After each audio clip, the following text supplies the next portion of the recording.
know we got I was groomed in the womb. I'ma shine my light till they put me in my tomb. I'ma shine so bright they can see me from the moon.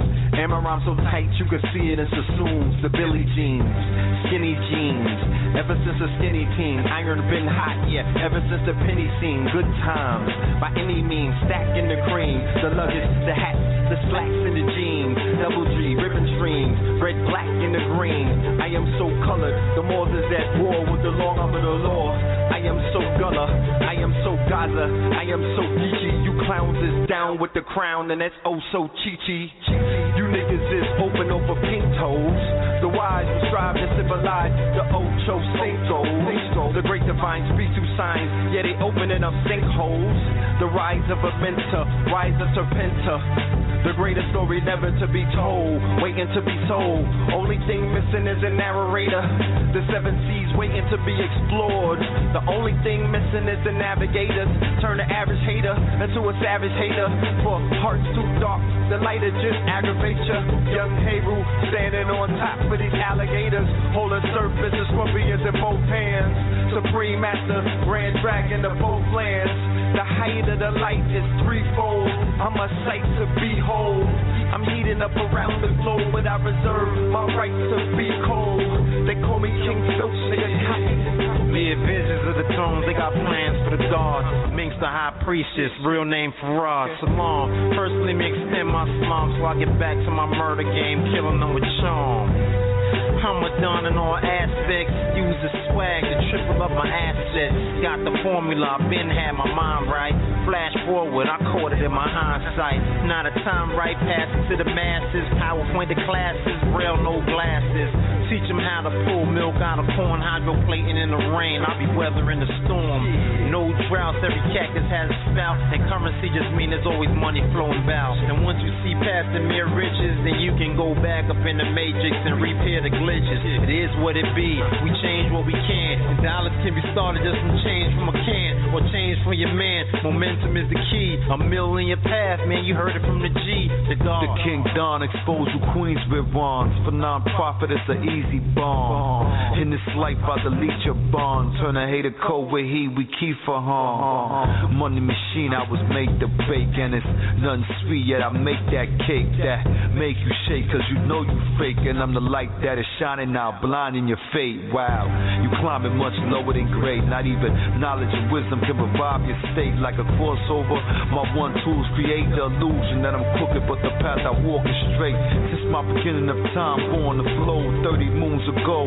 Dirty and snow, no homo, we work with a blow, and foes burn slow as our product position the place to grow. Survivors of urban danger, messiahs from urban mangers endangered. Last of a species, my race ain't up for debate. My fee be inclusive, a place of food for thought. My casseroles is actual and factual. Many bars is magical. We all emerged out the bush, but we far from vaginal. Who would have thought we chuck the deuces, but we govern my bars?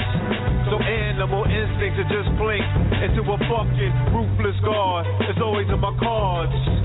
Just think of mortals in war mode. The thought alone just thinks like feces, or how fish think. Man, these niggas is soft at the crust like these Ornos. So just blink and arise from the dream that you can defeat me, or you can unseat me from my throne. We reign supreme on these microphones, and the twins want my biz chrome. We finna fuck up the hood. Peace, family. Welcome to the Ringing Stone Network. I'm going to be your host tonight. My name is Qasim Rael. Okay, we will be presenting tonight part 2 of the show that we aired 2 weeks ago when we had Brother Red Pill, up on the show. And for those who are not familiar with Red Pill, okay, and Blue Pill is a brother, he may, come in on the show tonight as well. There are 2 brothers that have been, had one of the top blog short talk, talk shows, and they definitely have done their thing. They've had greats, such as Dr. Francis Welsing, Brother Delbert Blair, Dick Gregory, Professor Griff, Reverend Phil Valentine, Brother Ray Higgins, Wesley Muhammad, Brother Polite, Roz Benz, Dr. Sabi, Dr. Africa, the list goes on.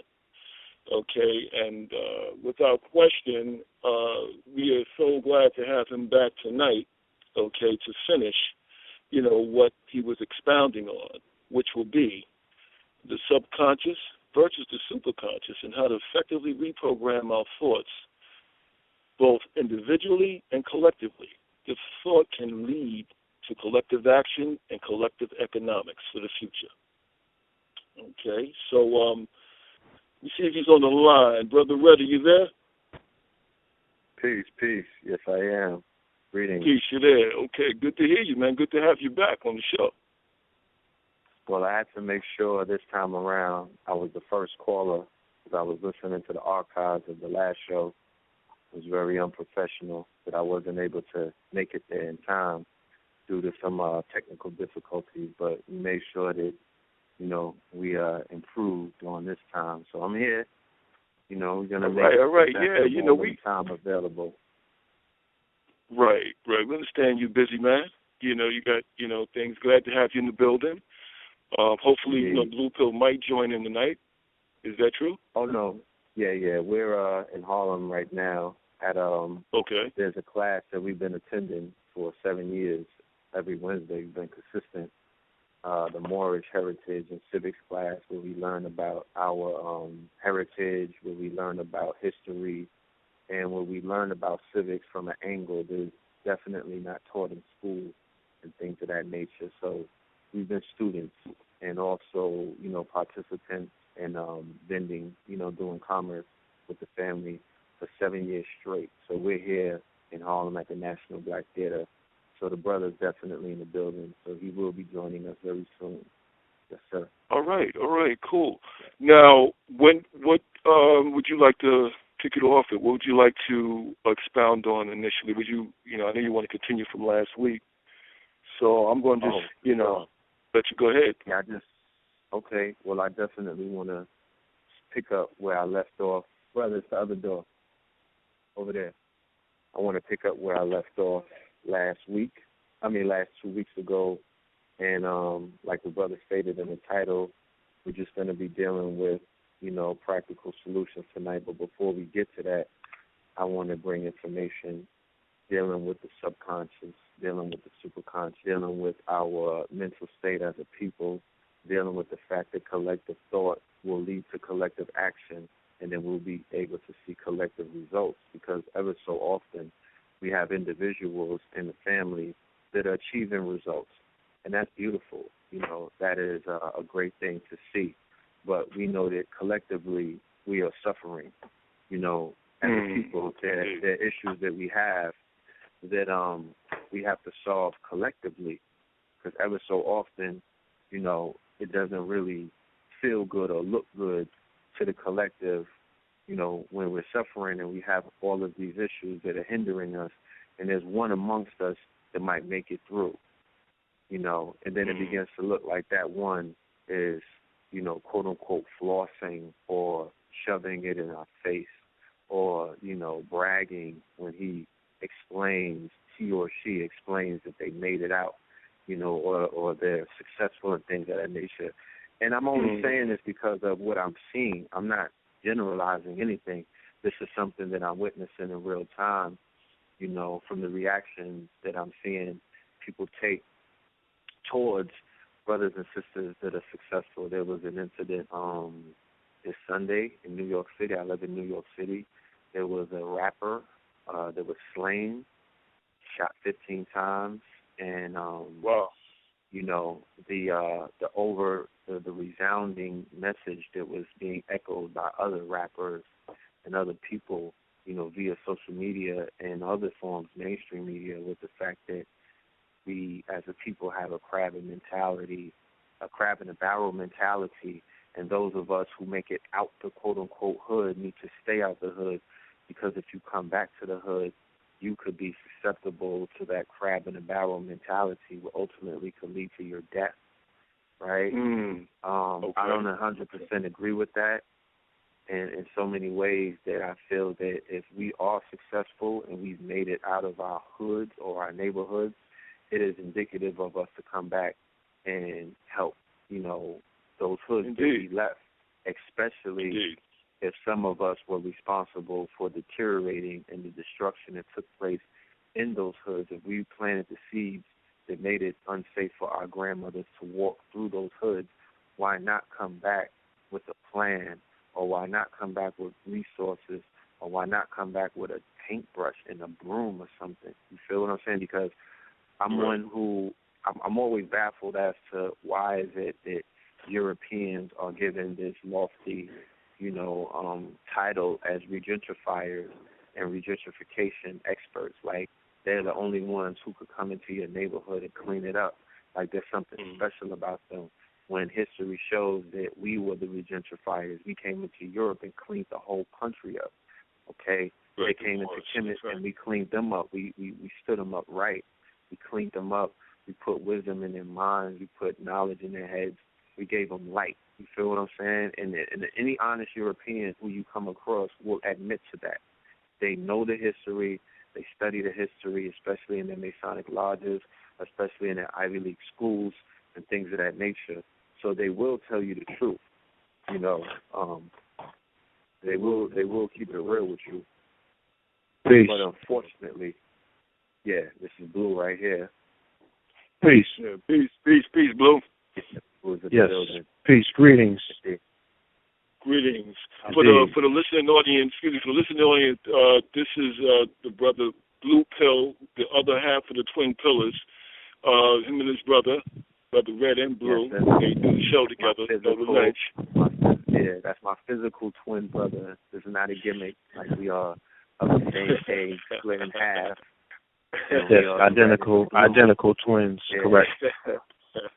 But the interesting thing is, and we provide contrast, especially in conversations such as this, because we don't always agree. You know what I'm saying? But you'll never catch us in disagreement.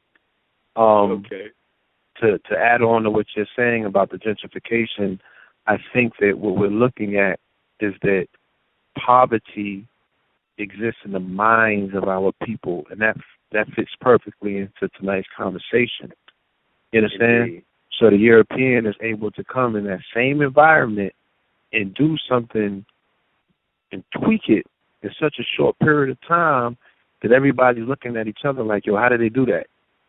You know what I'm saying? All of a sudden, it looks much more habitable. You know what I'm saying? All of a sudden, it's safe for poodles to walk on the street. All of a sudden, your grandmothers could come out. You know what I'm saying? So why is that? Why are we seeing these phenomena occur from community to community?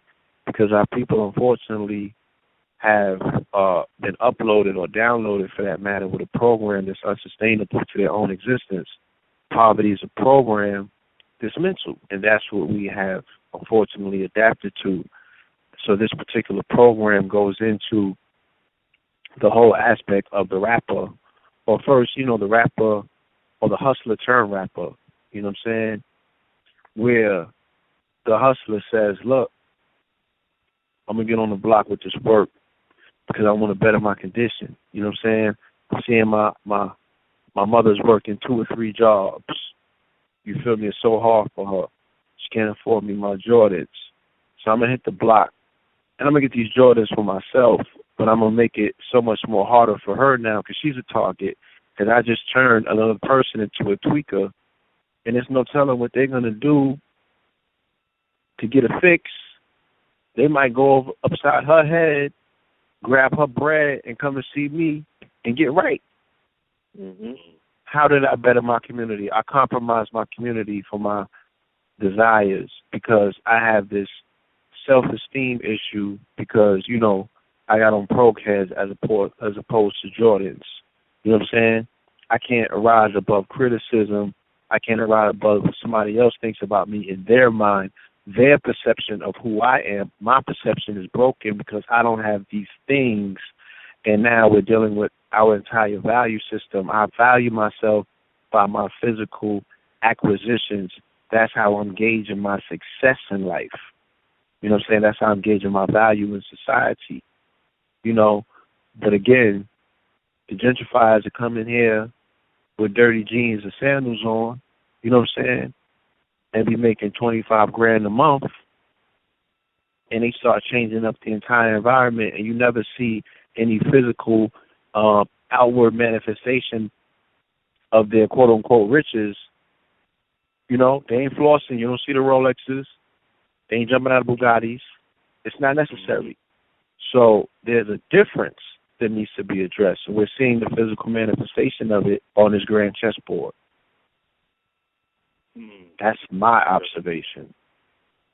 Good observation. I totally, and I'm sorry, and I do agree. The irony in the whole situation about what happened to the young brother, the father, you know, the artist who lost his life, unfortunately, on Sunday, is that the radio stations in New York are honoring him by playing his music. And I caught a wind. I'm not really familiar with his music. I know that he belonged to a collective called Coke Boys, and they were playing his music. And one of the songs they were playing that they keep repeating to the people, and we spoke about this on the last show, about the programming that's taking place via the media outlets, whether it's the videos, the music, the radio stations that play the same 20 songs repetitively and program both your subconscious, your children's subconscious, even grandma's subconscious. She's getting it too. And the song is called Trap House, and in the song, he mentioned something about catching people and, you know, being able to ride up on somebody and hit them up, you know, and them not being able to get away. I listened to a portion of the brother's catalog the other night. He has a song called Bodies with Bobby Shmurda and Rowdy Rebel, you know what I'm saying? He has the Trap House song. He has a few other songs. All of his content is involving, you know, getting somebody hit, tearing their head up, never being caught and slip without the pistol, you know what I'm saying? He also has a song called Black Illuminatis where he's talking about, I want to live like the white folks do. I want to kill black people and get away with it like the white folks do. Now, this is not a personal indictment, and I'm not throwing this into the conspiracy pot. I'm just saying we're not dealing with the psychology, right? The consciousness of a hustler per se. Somebody who picks up drugs in the community and decides to engage in the game, you have already made a mental decision, should I say, right? Look, if need be, if necessary, I have entered my name into the lottery to say, if I'm going to ascend in this trade, I'm going to kill a nigga by any means. You know what I'm saying? If it comes to that, you know what I mean? I've already committed myself to say, I'm going to wipe this dude off the face of the earth because I need this territory and I need this block. And if he tries me, I already know what the rules are. So it's a self-defeating paradigm, period. And this is the culture now that we are caught up in. This is what's being fed to the subconscious of children who at the age of 0 to 7, you know, whatever you program with, that's who they become. So while the mother's listening to trap music and the baby's in the stomach, while the father's listening to trap music and the baby's in the car seat, you know what I'm saying? While the mother is listening to trap music and the baby is, you know, coming home from school and trying to get their homework done or what have you. All of that is being implanted and embedded in the subconscious. All of that is creating the program. All of that is giving the child the direction about how to deal with the person that looks just like them who eventually will become their adversary. Because from the mid-90s on, there hasn't been any program set in place that tells that young man or that young woman that their natural-born adversary is somebody who, in my age, was very clear and identifiable who your natural adversary was. And all of that comes with the connotation of how we identify oneself. So when we were dealing with ourselves, the Negro had a counterpart. Black had a counterpart. You know what I'm saying? You know what the quote-unquote reverse of that was. But what's the counterpart to a nigga? The counterpart to a nigga is a bitch nigga, is a snitch nigga, is a weak nigga, is a punk nigga.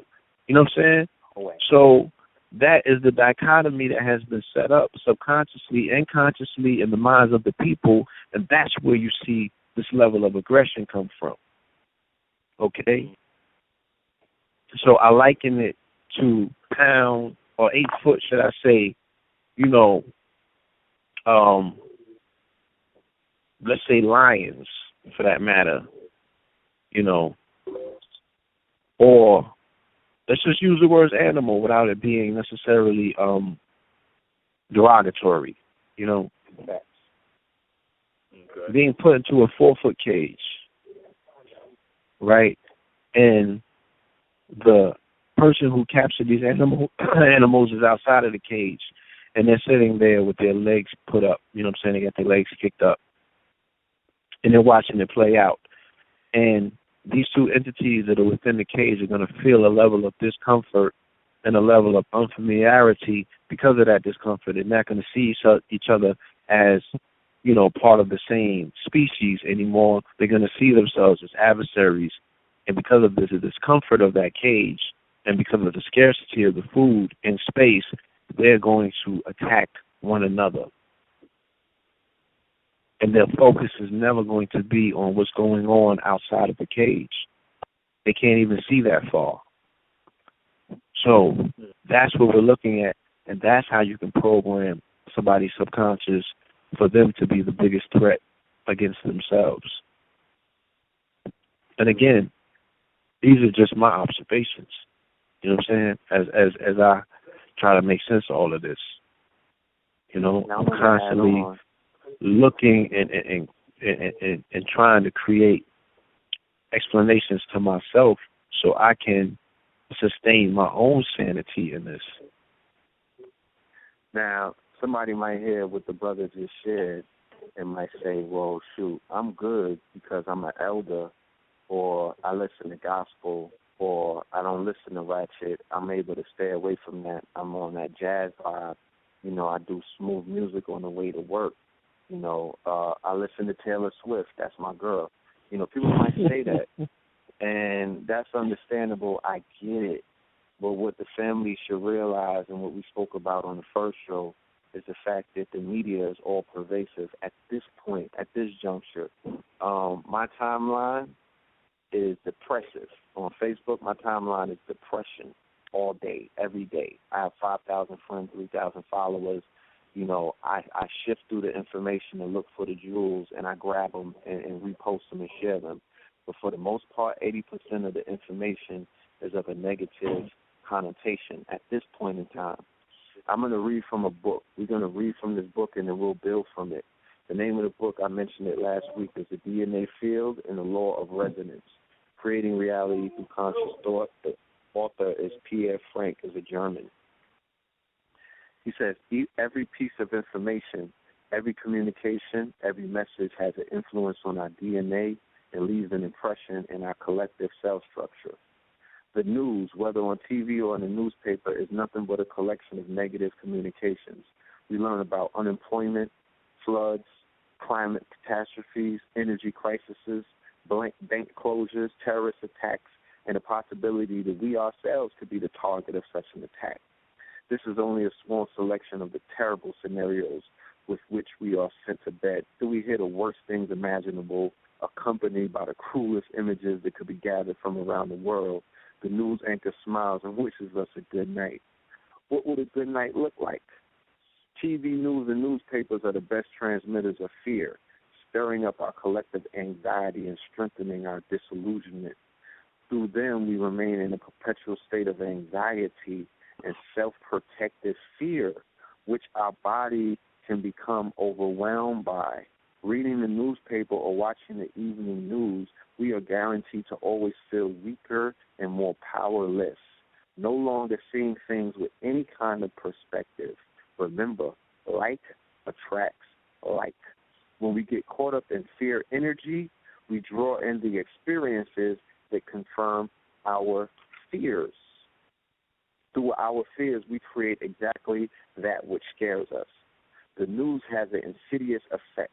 It is not all easy to get out of the cycle of fear and low or high level anxiety induced by the media, because the activation of stress hormones shrinks our ability to think clearly.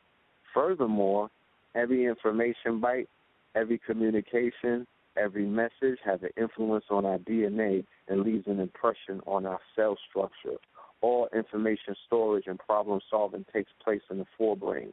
This is the seat of reason and logic. Reflexive, logical activity has its place in the hindbrain.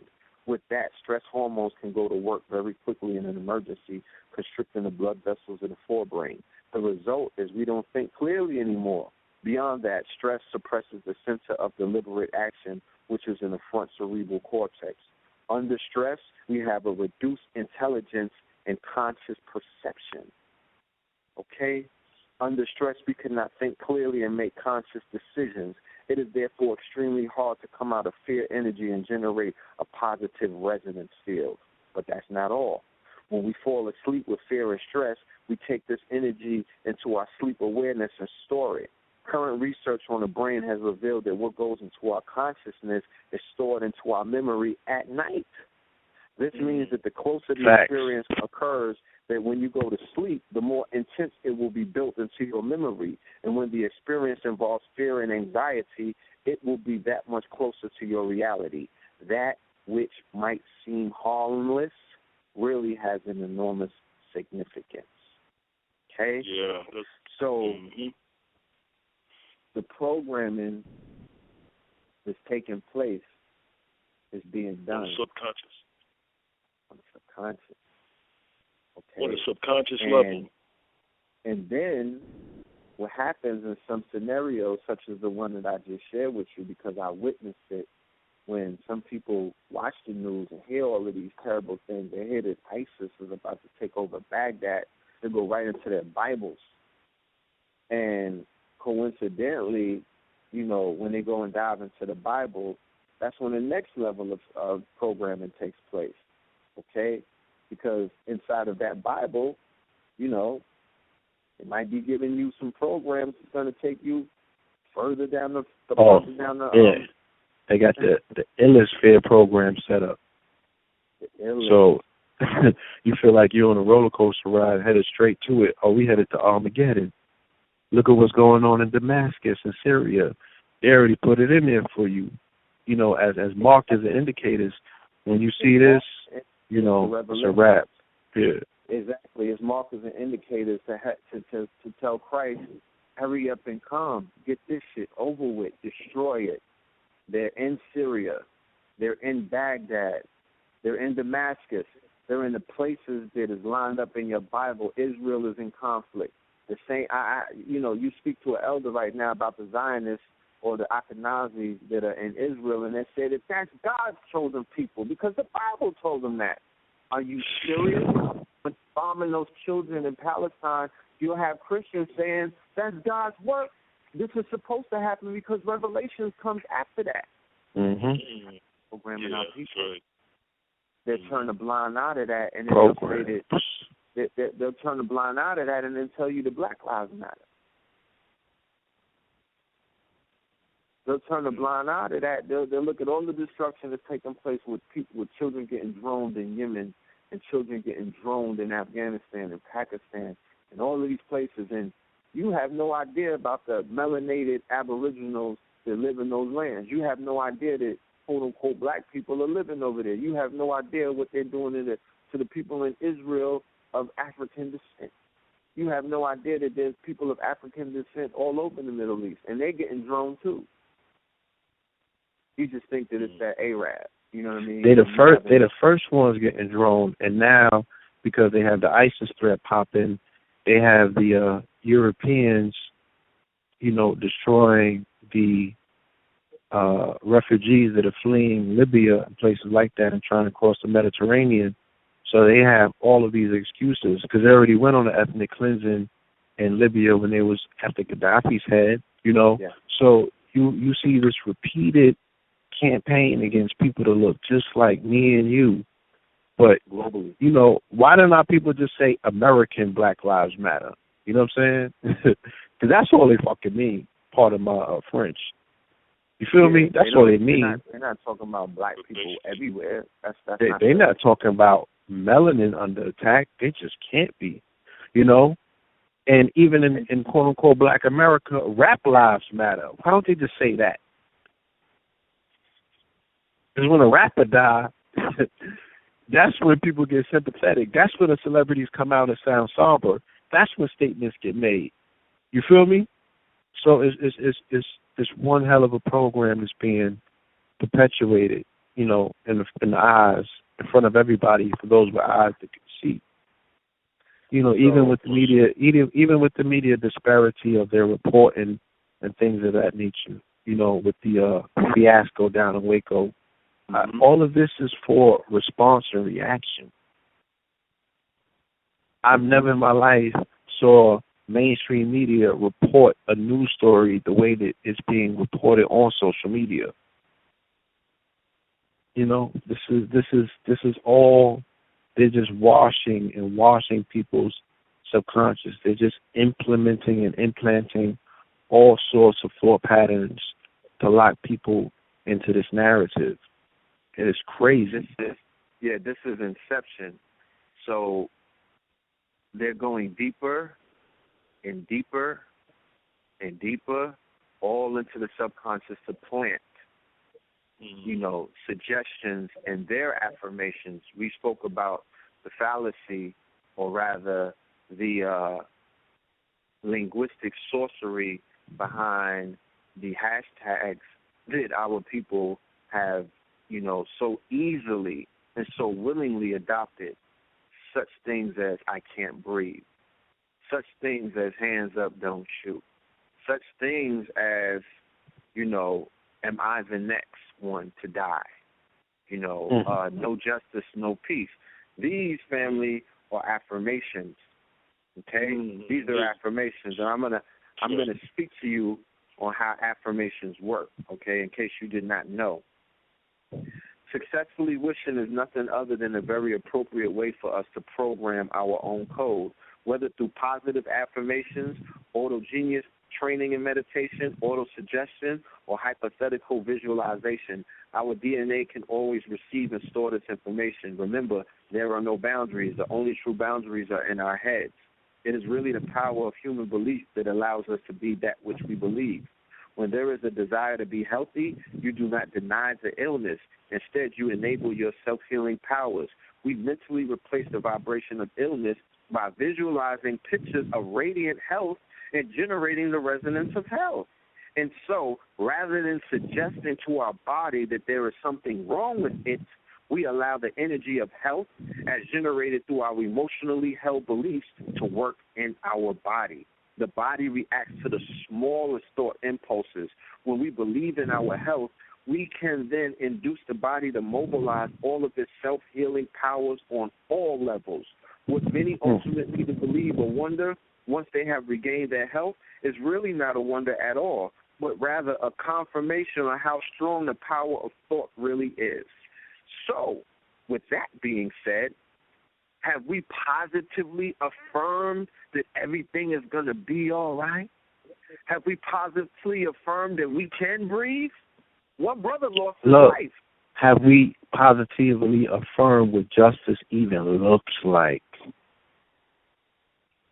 Good point. You don't dwell on the problem.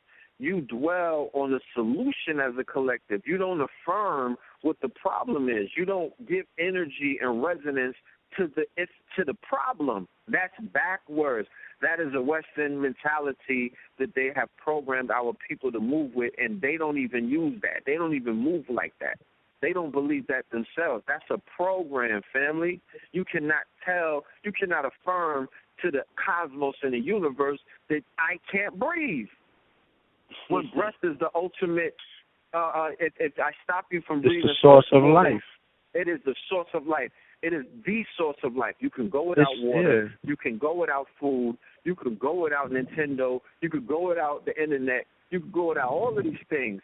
But if I take your breath from you, you will expire. Right. Spirit means breath. You know, breath is the life force. You know what I'm saying? It's what connects you to the intangible. You know, the parallel realms that we are intertwined with of spirit, you know what I'm saying, through breath. It's how you tap in. And it's also how you tap out when you lose it. So, that's crazy to me. Yeah. Affirmations are positively formulated statements that one can constantly repeat like a mantra. They serve to strengthen and enhance one's life's goals, but in reality, they affect significantly more than this. Affirmations are the fastest way to build the ideal resonance field to realize our wishes by reprogramming the brain, especially since they can be used anywhere and at any time. Affirmations help us to transform our belief in the fastest way possible. So look, if it's positive or negative, it doesn't matter. Affirmation is an affirmation. Okay?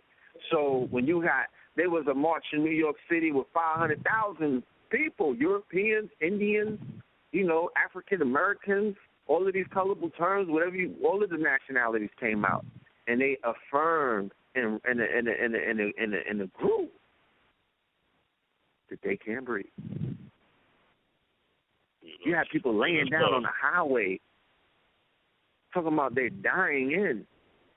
I'm a scientist, bruh, and I'm a realist, and I'm just one of those people who just look at things for what it is. And I know that was one of the illest programs ever perpetuated amongst our people who obviously don't understand who and what they're up against. Now, the illest part about all of that, because I know some people might be in their feelings right now because they got the Black Lives Matter T-shirt. They might, that might be they hashtag and everything, and that's cool. But all you have to do is go online and put into Google, because Google is the master teacher right now. Don't take my word for it. Go to the master teacher. Put George Soros, $30 million funding activist. If you don't know who George Soros is, Google or Wikipedia him and do the research on him as well. Now, when it comes, the information is coming out that the slogans were created by these groups and these think tanks, and these tea parties and these Europeans who have not one of your interests in their hands. It's all about the bottom line with them. They don't give a goddamn about your babies. They don't give a goddamn about your empowerment. They don't care about you breathing, none of that. They made up those slogans, family. They helped fund Black Lives Matter. They sent protesters in buses and planes. They footed the bill for those people to show up to make Ferguson a 24-hour news cycle. They paid for the 24-hour news cycle. How about that? All right? You remember Ferguson, where the armored vehicles came down, where they started telling our babies and everybody else that we were endangered species and that we were a threat and then our lives were at stake and all of this other stuff? Well, that's not even the case. That's not even the case. Okay? That's not the information that you're supposed to tell the babies who have fertile minds, who are looking at a melanated man in a position of power and his wife and his daughters and things of that nature. You don't tell them that in the midst of a technological boom. You don't tell them that in the era of information. You don't tell them that. You don't signal them out and put them at the bottom of the totem pole. You lift them up. You lift them up. You could have held a rally where you were saying that you was giving that $30 million into the programs to teach the children how to code, to teach them how to program, teach them how to app develop, to teach them how to do anything, to send them overseas for a cultural exchange so they could teach people overseas hip-hop and things of that nature, empower us. No, they spent $30 million on a fear campaign. So that's what we're dealing with right now. So what you're going to see is that being perpetuated. It started with Trayvon Martin. That's when the whole program started. Coincidentally, February of 2012, when it was the right time to do a lot. They said the world was going to end around that time. That was the right time to start programming people, you know what I'm saying, for the things it is that they're doing. People wearing hoodies and buying Skittles and, Arizona's being very passive and things of that nature. You know what I mean? Being very passive with their hands up. You understand what I'm saying? Talk about, am I next? You're asking the universe, am I next? yeah, you just might be next. You know what I'm saying? Don't ask those questions. That's not the kind of question that you need to ask. And that was a grand ritual. I did a show on Blog Talk Radio where we got into it called the Trayvon Factor. I did part 1 all the way up to 3. Yeah. And I tried my best to show. It's that brother's born day today, so we want to pay homage to his Mike life. Brown's, and Mike Brown's born day. Oh, he's Mike Brown's. My bad. And in hindsight, when you look at it, they said that the young man was a thug, and George Zimmerman had every right to do what he did. George Zimmerman has been arrested 6 times ever since. You understand what I'm saying? And they never once called him a thug. They never had a 24-hour news coverage on him. They never said that we need to put him behind bars. He's still walking, terrorizing the earth. And there's he's been doing stuff ever since. I could go further, but I won't, because we got to stay on topic, because I got a special some special fire for that situation and for the lack of action on our people's behalf, because he just got assaulted by a European. There was a road rage accident. I think I shot in the face by a European, though. But I'm sure that he pulled up on a bunch of Negroes ever since he got off killing that young black man. You understand what I'm saying? He's been driving all around Florida. I'm sure he pulled up at the traffic light many a times on our own. He went to 7-Eleven and stood behind or stood on line with many brothers and sisters. Nobody put a hand on him. Nobody had words to say to him, anything. I ain't see nothing on World Star. You know, I watched all the fight compilations, just looking to see if we could see a Zimmerman fight. Ain't none show up. So, he ain't get Kimbo Slice? He ain't get Kimbo Slice. And I'm saying that amongst I'm saying that because we live amongst people who identify themselves as savages. We live amongst people who identify themselves as goons. They look at us crazy when we're walking by with their pants hanging down and their faces full of tattoos. They'll look at you with the screw face like, nigga, I'll kill you right now if you keep looking at me. We live amongst those people, but they can't find it in their heart to do anything, you know what I'm saying, any kind of justice for anybody that's being unjustly done. They don't believe in that. So, but they'll terrorize their own. And that goes back to what we were talking about earlier about the fact that subconsciously, subliminally, our brothers and sisters are being programmed to be the worst part of themselves, okay? Through media, through culture. Go ahead. So Red, how would we go by effectively reprogramming, okay, as far as all this what you're talking about, understood indeed? All right, cool. One instant that I would say is an effective part of reprogramming, because I spoke about the media earlier. I shared with you about the power of the evening news, the negative effect of the evening news, the negative effect of the morning and the afternoon, the negative effect of reading these papers that double as gossip rags, as well as, negative programming. But the alternative that has been created is shows that we're on right now. Shows such as Know the Ledge Radio, Know the Ledge TV, Sinetta TV, Eighth House of Conscious, Amin Ra Squad, Baba TV, Blue, you can name a few, Underground Railroad with Brother Rich. I could go on for days. The Zoa show. Our brother Sabir Bey has a show out of LA. And there definitely are others, you know what I'm saying? You could go into the archives, get some of that like it is in your bloodstream. You know what I'm saying? Dig into the archives, they classics. Okay, indeed. So that's No, go ahead. Good, Ray. Because we live in an age of information, so there's nothing that I can say actually stop an individual from, obtaining information and news before he or she retires for the night. I don't have the power to do that. But all I could say is I could show them alternative outlets and point to them. When we do our radio show, we're not focusing on what people are doing in China, We're not focusing on Vladimir Putin and things of that nature and the threats that he's giving. We're not focusing on the end of the world in 2012. We're not really giving energy to that stuff because it is what it is.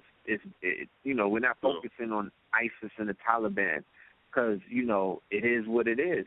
They're going to do what they do. This is a theater. Right. This is a movie. You know what I mean? These things happen. So we're focusing on self-transformation. We're focusing on the journey. We're focusing on knowing thyself. So we isolate ourselves from a lot of those situations. We'll speak about it and demystify it and decode it and break it down and throw it away. Mm-hmm. You know what I mean? And keep it moving. There's so many things that were supposed to happen. There's so many meteorites that were supposed to crash into us.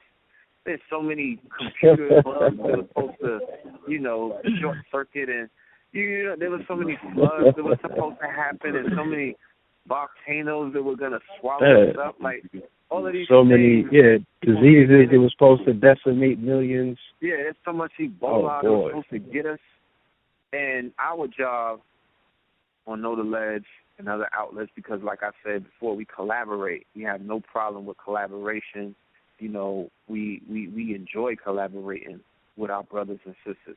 We don't have no problems with anybody. We keep it peaceful. And we just share information. But we do our best to debunk and demystify and unplug our family from out of this matrix. Now remember, keep in mind, going back to what I was talking about 2 weeks ago, living in the electrified age, living in the age of information, in the electrified age where information travels at the speed of light. This is an interesting time. This is the age of information for real. Like it really manifested.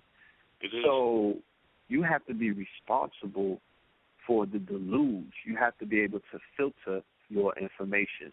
You have to be able to intake, as much alkaline information as possible. Or if you are an alchemist, you could take in, the base metal and you could turn it into gold. So you could take in a negative story and you'll be able to flip it. You feel what I'm saying? You'll be able to flip it. Like when I saw the Baltimore riots, people perceived that as a negative incident. The alchemist within me was like, oh, that's gold right there. That's the gold rush. We need to be able to send some representatives down there because those people are ready for some lessons. People are ready for some information. Those people are finally ready to turn things around. They're ready for change. The community will be susceptible now to any business plans that you have. They'll welcome you with open doors. You know what I'm saying? Now you can implement. Now you can rebuild. You feel me? You can get in there and exploit all of those situations for the better. Not for exploitation reasons of the worst, but for the better. So these are grand opportunities. Ferguson was an opportunity to speak about municipalities and how they turn people into cash revenue. It was the perfect time to speak about the relationship between corporations and their quote-unquote citizenry. So these skirmishes and these news stories, again, present you with the best opportunities to appear, to show up. The thing is nobody's showing up. So the only thing you get is a lopsided coverage, and it just remains a stain. Yeah, there was a news broadcast that came on, and they showed the Bloods and the Crips combining, and speaking intelligently, to the news. And talk about it. Lightning. You heard them brothers? I heard them, man. They had light in their eyes. They sound so conscious. Oh, man, it was beautiful, man. I was like, oh, man, I wish I could get to those brothers, man, because they were just so powerful. They wasn't thug looking. They didn't look like thugs or nothing. They just like intelligent, conscious brothers. Super articulate. And what I'm sharing with you, saw the same show. What I'm sharing with you is this, family, that those brothers are articulate, and they're able to articulate themselves in such a manner of to show intelligence, because, like I said before, this is the age that we are living in. do not underestimate the power of what is being done by the collective. I'm not even them brothers never had to watch one video. I'm going to show it. I'm sharing with you the power of the collective thought. I'm sharing with you the power of the field of resonance. If Negroes in Harlem wake up, Negroes in Baltimore wake up by proxy. It's all DNA. So it doesn't. They didn't have to watch one video. They didn't have to do anything. If they're aligned with their higher self, if they're part of our field, they are going to be waking up anyway. It doesn't matter. The only thing that's missing is the fact that we're not coming together physically to come into a circle. So if the Bloods and the Crips came together and showed that in front of the world to change, then the Nation of Islam and the Nation of Gods and Earth and the Moorish Science Temple of America and the RBG and the Hebrew Israelites, I'm naming organizations that might have 1 million members each collectively. Right. So if the Bloods and the Crips who do physical harm to each other, the red and the blue, right? The red and the blue, they got bodies in the ground. Man, there's a civil war that's taken place amongst them since the 70s. If they could come together, what's the bad blood between the conscious community? What blood is being shed on our end? I know in the 60s and the 70s they got violent and things of that nature, but up until now, I haven't really. The only blood that's being spilled is on the chat room and in Facebook, and there's no violence. So at the end of the day, the only thing that's holding the brothers and sisters back is ideology, ego, belief, and pride. So when we realize, we become more responsible as quote-unquote leaders in our communities, and we realize the power of thought and what it is that we're speaking and what it is that we're thinking, and the fact that when we're waking up, we're waking other people up just by waking up. If you go into a room as an enlightened and awakened person amongst people that are asleep, and you just go into you don't even got to say nothing. If you step into the room, your presence, the energy and the resonance field, your frequency and your vibration will change the whole room. It's like radio stations. You know what I'm saying? It's frequencies like that. You're able to change the whole frequency of the room with your presence. Don't say that. Don't wind up talking. If you start talking and building and dropping knowledge, I mean, come on. You know how many barbershops I was able to uplift just with some conversation? So we don't know the power of ourselves. We don't know the power of our thoughts. We don't know the power of our field of resonance. We don't know the power of DNA. We were not taught this in grade school. I don't know too many people that's even learning that in college with them loans that they're incurring. You know what I'm saying? This is information that is being taught in secret societies. This is information that's being taught inside of the lodges. This is information that's being taught, in other places where the information is considered arcane. But fortunately, like I said, we belong to the age of information, and Google is the master teacher, so you can teach yourself. You can have study groups. You could continue to learn through the internet, or you can hit the old-fashioned library and dig in and go in. You can have conversations with people across the world from your living room, your bedroom, or off your phone. I mean, the possibilities are endless. What it is that we are so... Yo, family, I was just conversing on the phone with my people in China, and then we Skyped, and I'm looking at them, and then they invited me to a chat forum with over 100 other people, and the forum is called Blacks in China, and I'm conversing, asking people real-time questions, right? These are individuals from the States that have gone over to China to teach and to do business. I'm getting all my information, you know what I'm saying, on my phone. Wow. I got a $50 contract, B. You know what I'm saying? I'm like, what is this? Like, where are we at with this? For real? We got excuses? I want to get into this thing real quick. This passage is about thought. It's going to get a little deep. but, keep up with me, and I'm sure the family will be able to. We're going to break it down afterwards in layman terms. Can we influence our future through our thoughts? An unequivocal yes, we can do that, perhaps more so than we thought.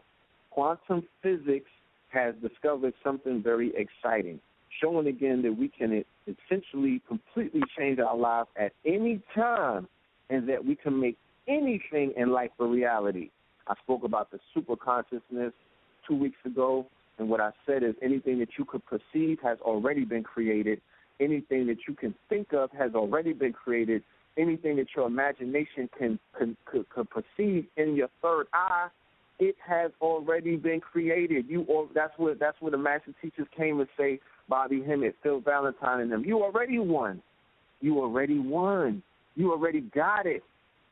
You just have to physically, actively, collectively get off your black asses or your aboriginal asses, whatever you call it, and come together and push towards that ideal, that vision. You have to be visionaries. You have one of the illest computers ever created, all right? And that's your brain. And inside of your brain is your imagination. There's no nation better than imagination. So it's nation time. We have to tap into our imagination. We have to tap into the faculties of our mind. The European is doing it. The Asian is doing it. The African is doing it. The East Indian is doing it successfully. They're creating their future with their imagination. They're pulling shit down from the superconscious. They're pulling things down from the Akashic records. When somebody lied and told you that they couldn't, they could do that. They're doing it, and you can do that too. Don't feel bad. Don't feel left out. Don't feel like you're behind the race because you're the father. Don't feel inferior. Don't feel inferior. You in this race. Yeah. You in this race. As we now know, human beings transmit energy through their thoughts. All people do. We also know that energy with a certain oscillation attracts reciprocal energy. This is a logical effect. Since we not only attract people and events towards us, to do the same degree, we are also attracted by other people and events. The requirement is that both energies resonate with each other similarly. Now, quantum physics has discovered that so-called quantum waves, for example, our thoughts and beliefs work not only spatially but also temporally. They don't just spread out in space, they also spread out in time, as in the term time waves. There are quantum waves that are communicated from the past, future, that are known as normal quantum waves. There are also energy waves called conjugate complex waves that are communicated from the future to the past. It is truly amazing, but this is just how it is. The waves communicated towards the future are called propositional waves or offer waves. Keep the word offer waves. And those communicated in return towards the past are also called echo waves. When two such waves meet, that is to say when an echo wave out of the future encounters an offer wave from the past that we have put out there, one of the two waves will shape the other, bringing about what is known as event probability.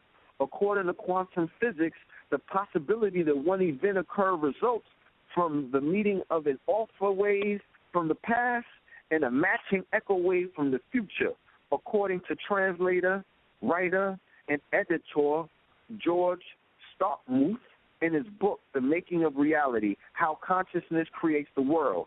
To better explain, let's compare this to how a fax device works.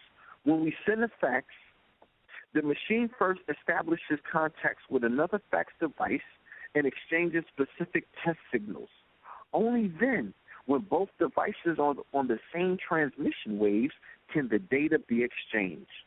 According to George Starkmuth, the past and the future communicate in similar ways with each other through the meeting of matching signals, create a concrete event of higher consciousness at the midpoint, which is an experienced present.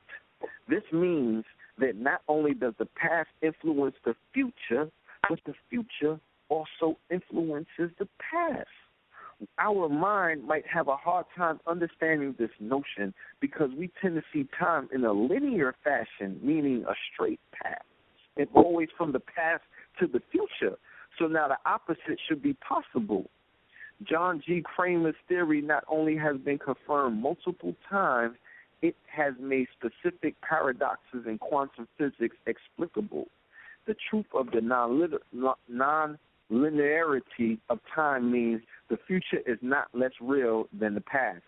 So if anybody has saw the documentary What the Bleep Do We Know, or if you saw the movie X-Men From Future to Past, I believe that's the last X-Men that came out. Days of Future Past, yes. Days of Future Past. Uh-huh.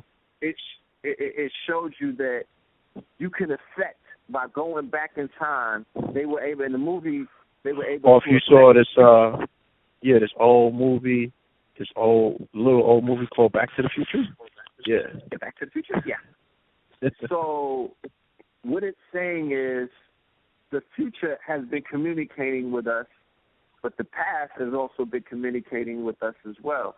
So now inside of the conscious community, you know, the rise of the consciousness over the past 100 years, we have our master teachers and our scholars and also our master students digging into the past, uncovering the past and reconstructing the past and, you know, simultaneously restoring that which was destroyed through reconstruction and the revisionist period, right?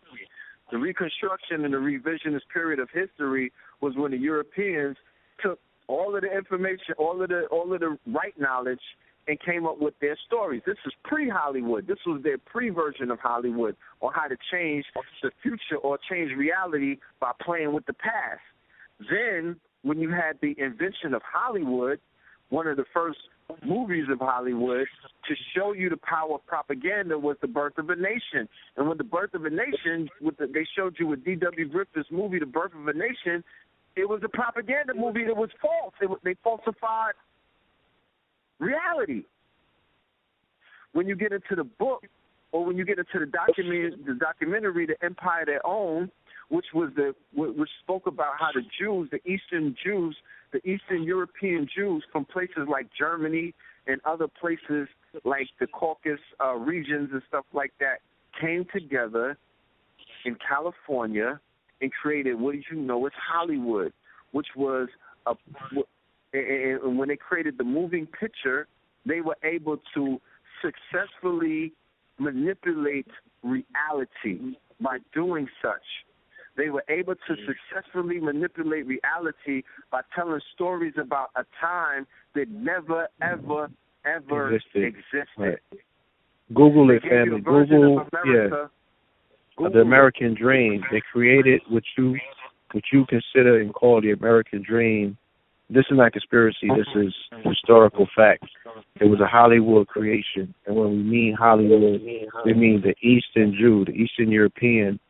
They did that in order to fit in with the aristocrats, the aristocratic, the blue bloods. First they was appealing to the aristocratic Eastern Jew because they were the peasantry, came from the lower rungs of Eastern Jewry. So they had to compete with the upper rung Germans and the upper rung aristocratic Jews that was over in California doing, they was filthy rich. They had brought the riches over, and they was getting money and living like aristocrats. And then they had the blue bloods who were the WASP over here in this country who never would accept them because they were Jews. So they created a false dynamic. They created a false reality to kind of like put themselves in and to pay homage to the ideal of what they felt Americanism was. And thus they created, yes. Mm-hmm. The Rockefellers, the Carnegies, the Fords. These are the robber barons that they call them. These are your blue bloods. These are your white Anglo-Saxon Protestants. These would be for conspiracy theorists and things these are your Freemason Illuminatis. All right, if that satisfies, your conspiracy theorist self. These bloodlines or these families were in control of the majority of wealth. These were the policy makers and things of that nature. These are who these Eastern European Jews were appealing to sit at the table with. So the myth of the American dream, the myth of the great white hope of America was created through the lens and the cameras of Hollywood. This should be known by everybody, if it's not already. So we're saying all of that to say that I'm giving you a level of quantum physics. We're showing you quantum physics, which is metaphysics, same thing. And we're showing you a level of sorcery, Kabbalah, mysticism, all intertwined in one, and something so simple that you call a movie. Okay? Now, if we fast forward to today, let's go into the 70s, and then let's go up into right now. Now, in the 70s, power era, post-civil rights era, you had the rise of what is known blaxploitation films. Blaxploitation films were the first time that our people were ever able to go into movie theaters and see images, 100-inch screens, images of our people putting their hands on white folk. Okay? Like, scratch all of the other exploitation things that were taking place in those movies. What you were seeing was the fact that you had masculine black men, you know what I mean, who were still masculine, who still had versions, their warrior selves, putting their hands on Europeans. Post-civil rights, post-turn-the-cheek era, post-passive aggressiveness, post-we shall overcome. That did something to our people, okay? That created a mentality within our people that we were some bad mofos, you know what I mean? Like, that made us stick out our chest. You understand what I'm saying? And I don't know how many people are from that era, but I'm from that era. We were born in the 70s and in the 80s, and even in the time when we were teenagers, that mentality and the way that black men were carrying themselves and the way that they would handle their oppressor or the opposition, that they were still carrying out that program from those blaxploitation films. They had no problem whatsoever. There was no hindrance for them to put their hands on Europeans if they got in their way. Or none. To even put their hands on Europeans if they were hungry, if they needed something to eat. It was like, let's think about the food chain. Okay, let's just put it into layman terms. The food chains. Our people were at the top of the food chain in New York City at that time. That's how they saw themselves. They were at the top of the food chain. So when they went out to eat, they would see other deer and things like that and gazelles, and they'd chase them down. And that's what they were eating from.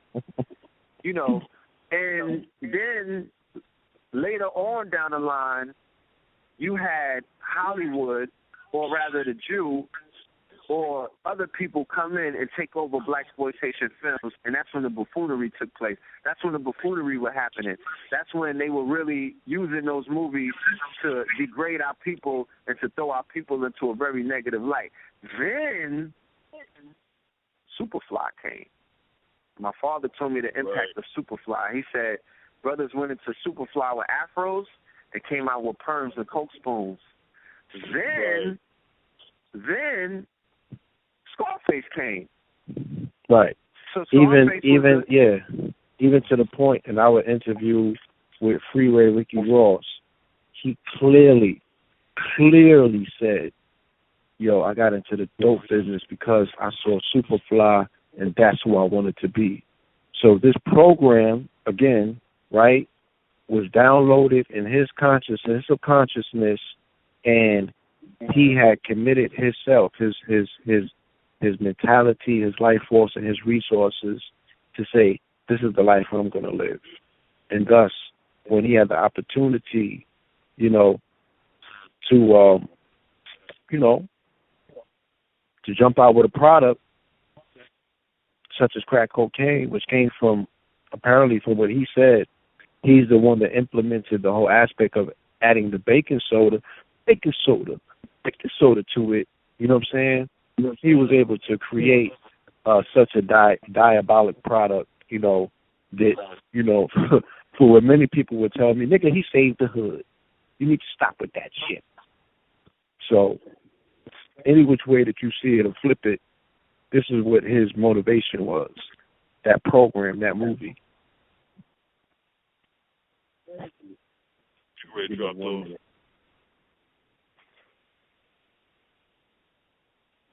Yeah, right. Continue, because you was going somewhere with it.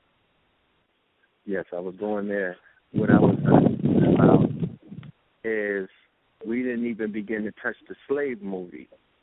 Now, I was using all of that to build up to get to the slave movie. Okay? Now, the slave movie is a direct, it's the most easiest way to show you how they were able to program or reprogram your past and directly affect your future. Now, prior to Roots, right? Prior to Roots, if you speak to anybody down south, any of the family who has family down south, not anybody, but especially the family that lives in the Gulf region, Mississippi, Arkansas, Louisiana, Texas, and other places, and then you go into Tennessee, you go into Georgia, the Geechee, the Gullah, you know what I'm saying? You go into other places. Our ancestors said that they were here before the Europeans showed up, okay? The majority of the ancestors was like, we ain't coming no ships. We was already here, handling our business, doing what we do, trading, doing commerce with anybody that came through, allowing other people to, through treaties and whatnot, to trade and to trap, fur, tobacco, and all of these other things. Alex Haley comes out with Roots, and everybody was a slave, according to this nigga. Everybody came on the ships. Everybody was a slave. Everybody was subservient. You ain't seen no Negro uprising. You ain't seen no free. Come on, bro. And then when you go, and then when you find out later on, all things come to light. That he was a fucking agent. He was pardon my French. He was CIA. Sure was. So why is a CIA agent getting all of this backing? He did the Super miniseries. That my father told me the streets was clean when Roots was on. The streets was just empty. Everybody watched it. And he began. Huh? I mean to cut you, but that Roots was a mass programming. It was on every night. Okay, for 2 weeks. It programmed the whole nation. Okay, that's what that was all about. So that rocked our parents. And then you had things like crack cocaine and other things come, or the rise of the urban drug dealer and the pimp and all of these other things. They began to get leeway and things of that nature. I'm saying that the fact that they changed your history, that they manipulated your past, family, that they were able to go into your subconscious and denationalize you or dethrone you or take you completely out of the context through your DNA of who you originally are and put you in a place where you're not, that had an effect on your future. Now, fast forward to the last 10 years, why the hell and how the hell do we get all of these influx of slave movies? What's the what's behind all of that? Why are you getting 12 years a slave? Why are you getting the butler? Why are you getting the help? But you never got a movie about Malcolm. You got Malcolm. You never got nothing about Elijah. You never got Marcus. You never got Nat Turner's movie. You never got the Black Wall Street story. You never got Selassie story. You know what I'm saying? You never got nothing. They never mentioned the only time they mentioned the Moors was in a damn Martin Lawrence comedy and in Robin Hood. You ain't get nothing about the Moors. You didn't get Hannibal. Multi-million-dollar budgets was spent on showing your ass in a subservient. You ain't get Mansa Musa? You didn't get Mansa Musa. You didn't get a cartoon with your face on it.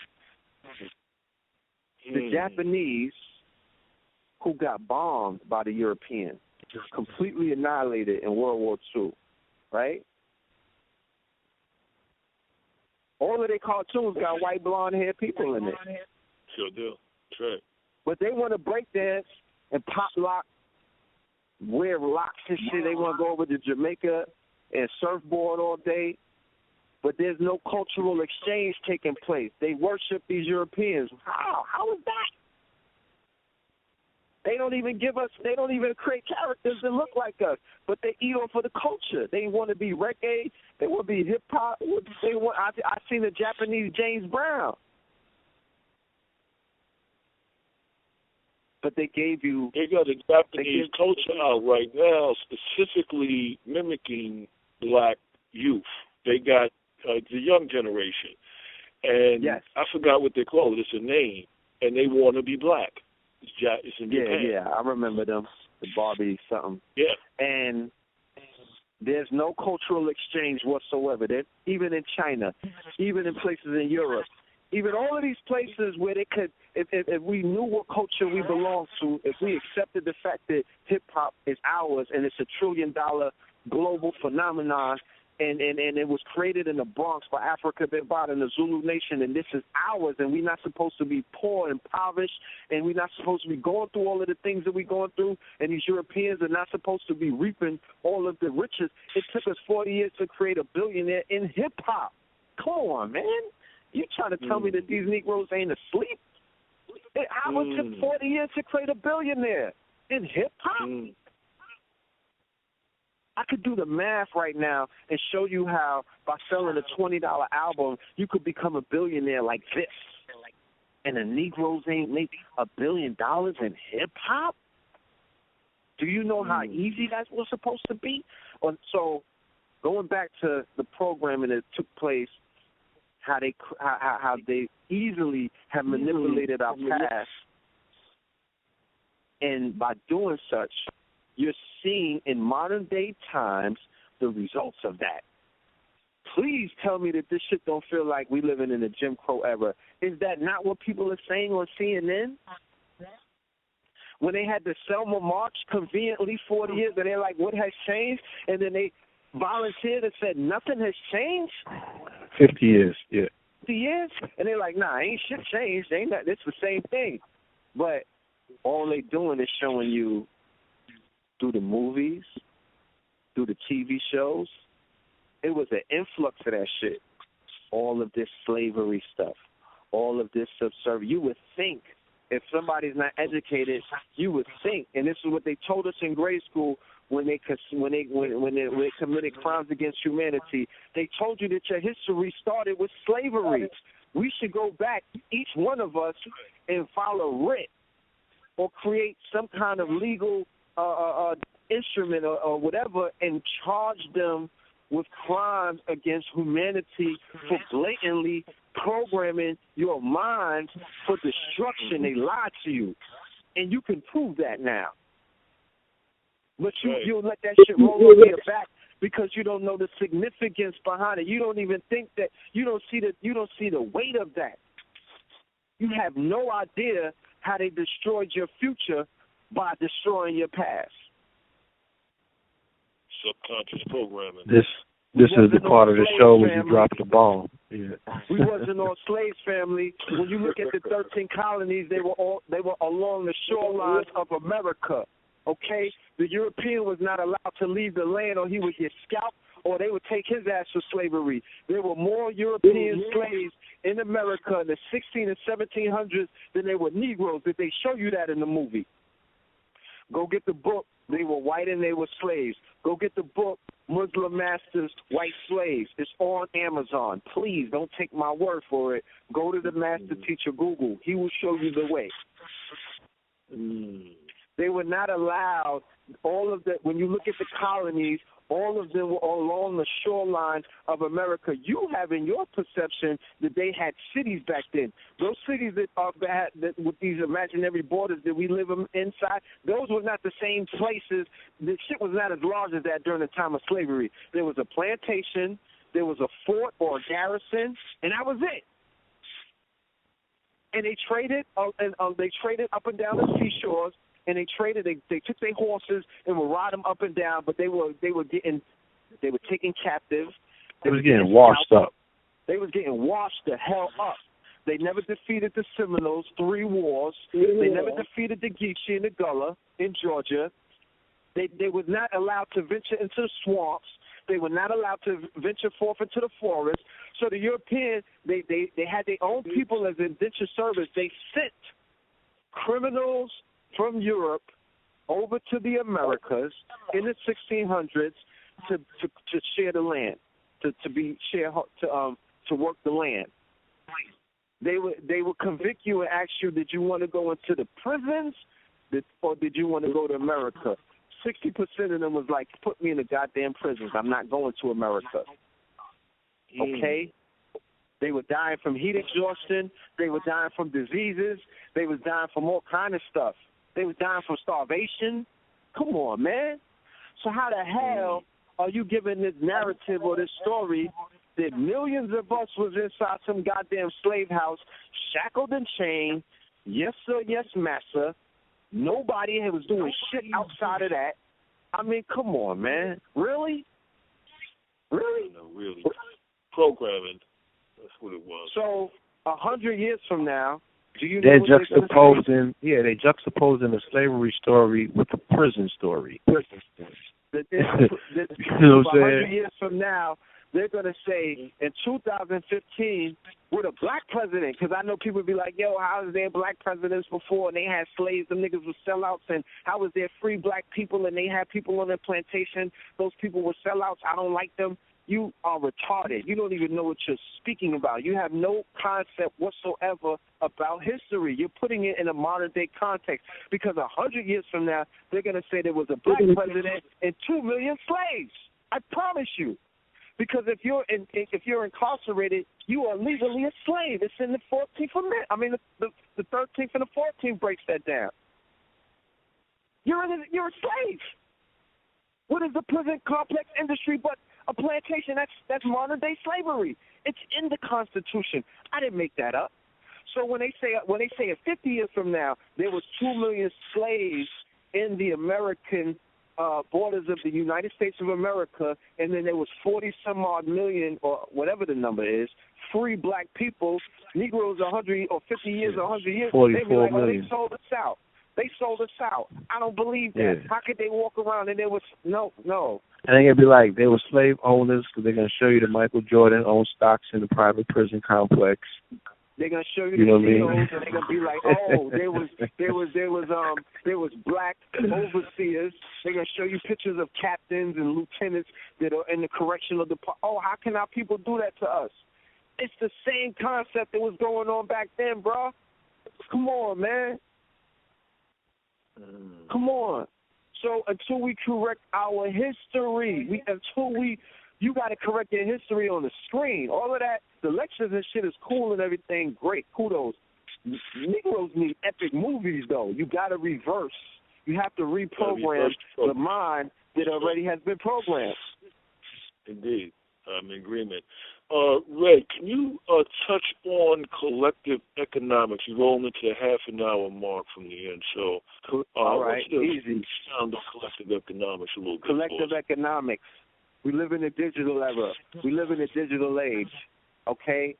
There are collectively people coming together online to gossip and to talk crazy and to poke women and to watch women twerk and all of that. That's great. Do what you do. But if you don't come together collectively to share wealth or to build wealth or to put your pennies or your dollars in a bucket and let it add up, then come to me later on down the line and say, brother, what was you doing for us? Or what are you doing for yourself?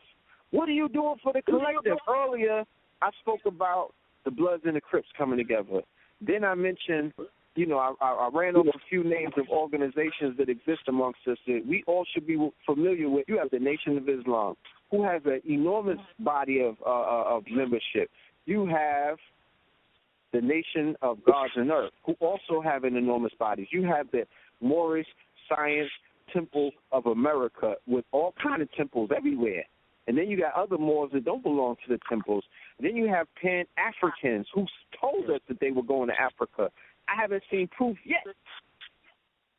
You got the RBGs who are black power militants. Then you have the Nile Valley civilization, brothers that respond to the whole Kemetic narrative and things of that nature, Hotep, right? And then you have other brothers and sisters that belong to the metaphysical and the occult community. Now, if we all realize, then you got the Hebrew Israelites, who, in my humble opinion, I think, based on what I've been seeing over the past few years, they might got more numbers than everybody because they come out the woodwork. I know. Now, they've been growing. All right. They've been growing. Now, they've been growing.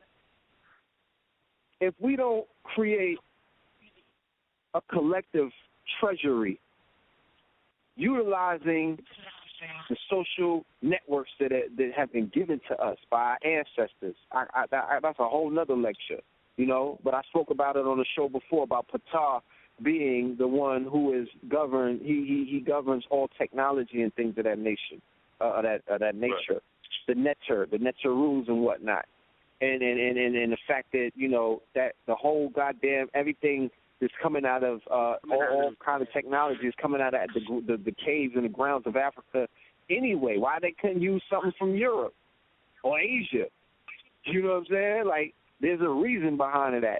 And the whole mathematical principle of the binary, the computer language, the yes and the no, the one and the zero and the one, the true and the false, that's all us. We do that. That's what we've been doing, okay? So if we don't utilize technology, which can assist us in our evolution and then our revolution, then we deserve what we get. Okay?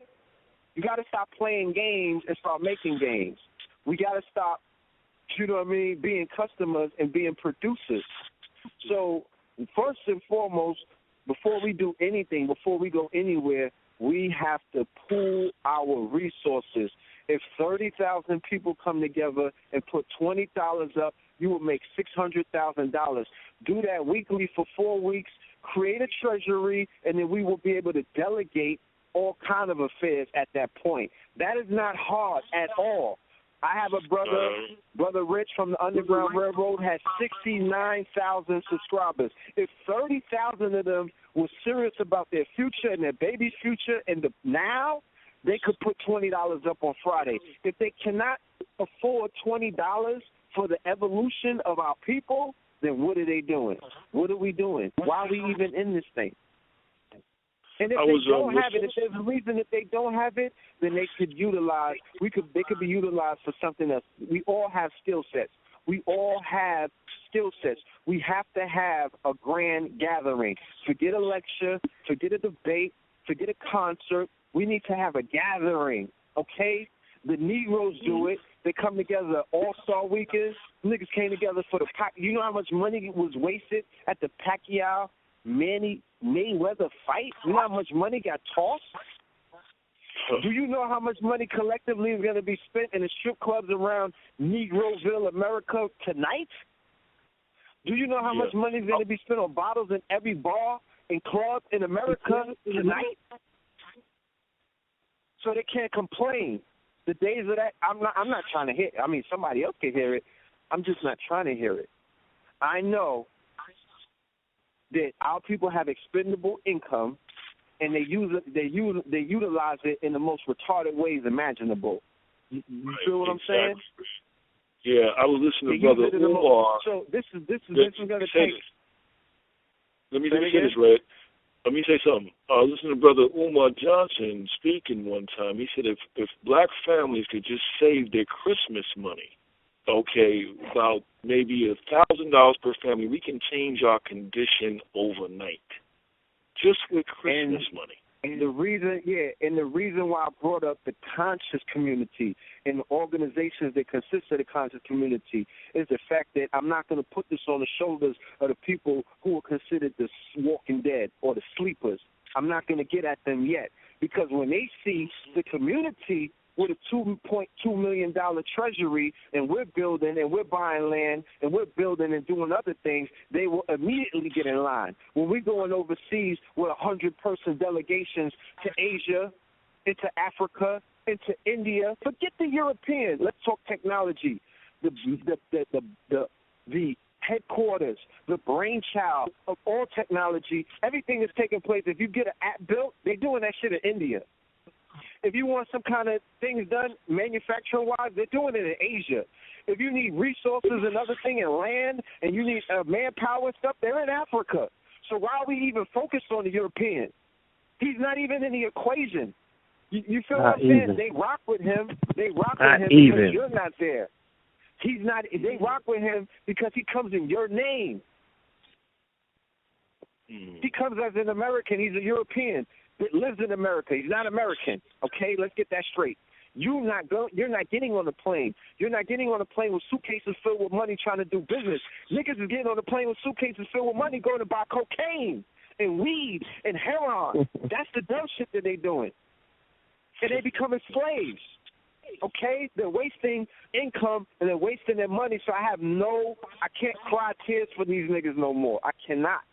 I can't. I can't.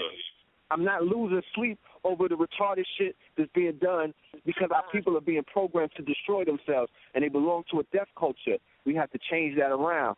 But those of us that are responsible, that said that we want to be conscious and we want to be smart and we love the babies and we want to make something happen in the future, I just explained to you, let me just read this one passage.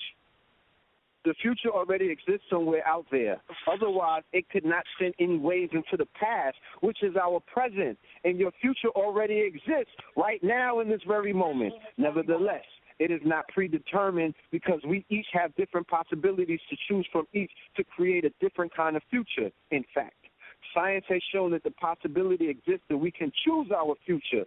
So how does this work? That the future already exists. Does this mean it is already written?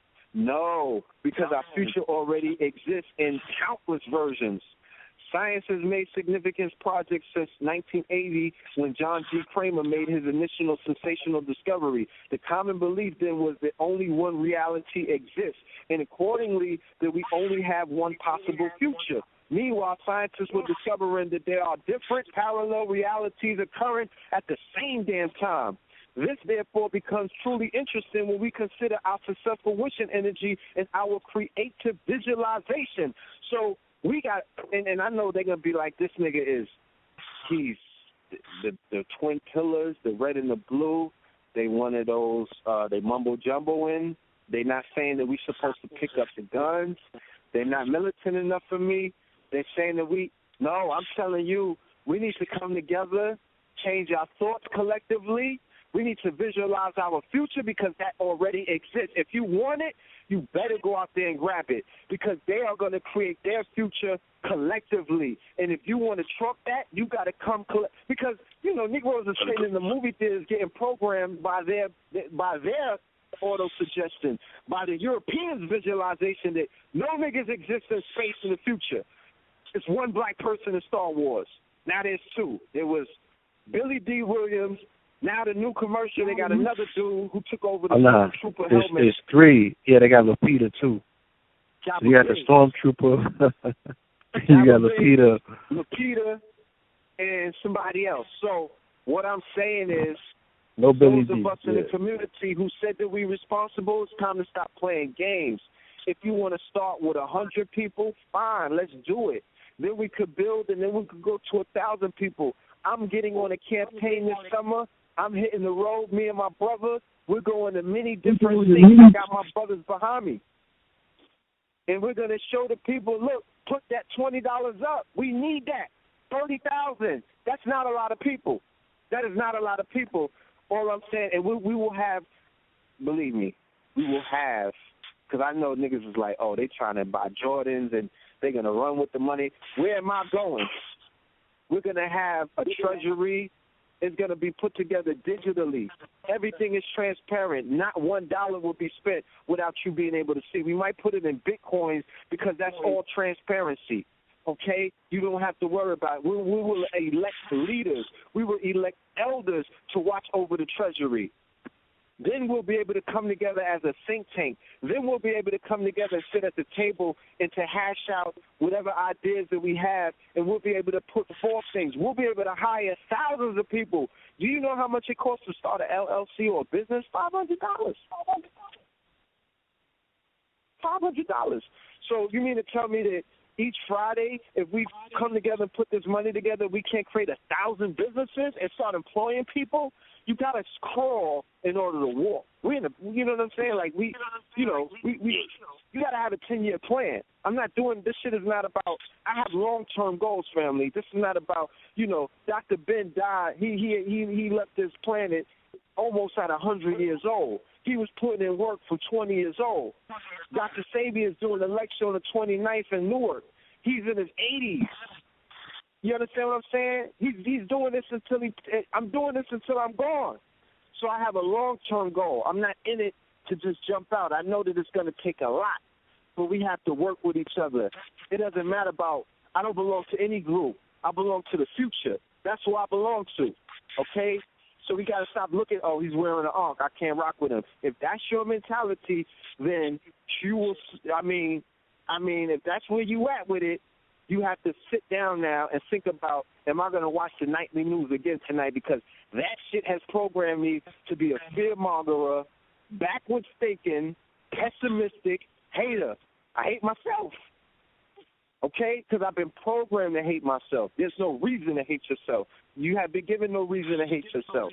You need to love yourself, love your people, and love the idea of us winning in the future, or the now for that matter. That's just one simple concept.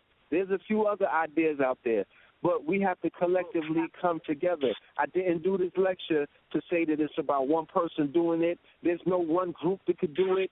I'm sure many of us went and watched the Avengers Part 2. You see how all of those superheroes came together? Well, we superheroes as well. We cannot defeat Ultron without forming Voltron. I got to hashtag that, because that's what it's going to take. This beast or this entity and the work that they've done is so severe and so extreme that ain't no magical Negro coming out of the damn manger going to save you. It's not one person, ain't one group. All of us, family, because we all have the same ideas. We all have the same ideals. They're selling land right now, $80,000 for a city. They're selling acreage for, $100,000. We got brothers and sisters who know how to do certain things to acquire, land in other ways. We have to put our minds together. One mind is great. One mastermind is awesome. But what if 1,000 of us are thinking at the same time about the same thing collectively? And we That's really quantum. visualizing that. We're not playing games. We're not thinking about love and hip-hop. We're not thinking about the cocoa and none of that. We're just putting our minds visually putting it. No doubt in our hearts, no fear. We're just focused on our goals and our aspirations, and we're thinking about our babies smiling because we've accomplished something, and we're thinking about Malcolm X smiling. We're thinking about Marcus Garvey smiling. We're thinking about Huey P. Newton. We're thinking about all of the great ones, Noble Drew Ali, all of our ancestors who are rolling in their graves right now, finally having a reason to smile. That's what I want to do. Right. That's quantum mind you're talking about. Start doing. But that's now, the superconscious. Individually, we have to clean our minds up. We have to begin to clean our minds up. Facts. We got to study technology. Don't be afraid of it. Get into your study in technology. Study collaborative economies, trust economies, shared economies. Okay? Those are the new economies. Free economies. They call it free economy. Go and study that right now. Go online. It's free. Go and do the research. You will come up with models and concepts that they are using. One example, just give you one example, share economy. Okay, everybody's familiar with Uber. Everybody's familiar with Airbnb right now. They are using the business model of the share economy. It is $1 billion+ economy that is being utilized right now. Europeans are using ancient concepts that we used to use as Aboriginal indigenous people. They're applying it to technology, and they're winning. What is a share economy? A share economy says, I have a car that I could use instead of riding through the block and shit at 2 miles an hour, rims still spinning, trying to pick up a little, 16-year-old girl and I'm just playing. You know how people do, though. I'm trying to floss on my own people and ride around. No, them Europeans is like, yo, we got an extra car. We turn that shit into a cab. Uber, $1 billion. Okay? I got an extra room in my apartment. I'm gonna use my room like the hotel. Airbnb, billion-dollar empire. That's called share economy. That's called if I got something extra, I'm going to learn how to share it, and you can monetize that at this point. It's simple shit. It might be too simple for our people to understand. They might see a conspiracy theory in it, and then they just negate themselves at that point. But at the end of the day, that's on you, because I'm looking at it, and I'm like, oh, this makes sense. This makes sense. This makes sense. So all up and down and out the South, all throughout the South, all throughout the West Coast, the Midwest and stuff like that. You got all of these people with these empty rooms and stuff like that, and room and board, and they got people with cars, 3 or 4 cars in the garage. You now can monetize all of that. You don't have to be an Uber driver. You create your own. You don't got to be Airbnb. You could create a conscious Airbnb, because I travel a lot. I don't like going to no hotels. I could come and give you some bread to stay in the room and whatnot, so we could come into town and do some workshops and lectures and teach the people, because that's what this is about, getting out there and doing the work, and bring some of our other comrades with us so we could come and set up shop. It's so sad. It's so sad that you got brothers and sisters who go on these campaigns. I've been seeing brothers lecturing for decades now, and I have yet once seen a lecture where somebody had come to a town and set up a business for people in that town and then left. Maybe it happened. I ain't been on YouTube lately. I don't know. Maybe I missed out. But that's the shit that needs to happen right now. We need workshops. We need seminars. We need like career days, so we can come and hire our people and give them positions and jobs and training and things of that nature. It's at that point. But like I said, when you lack resources, and when you lack vision, and when you lack finances, you're going to see stagnation in the community. You're going to see us in the wheel spinning. You're going to see people just speaking about stuff for years and nothing happening, because the people are the people are going to be the ones who are going to save the people. All right? The power is in the people.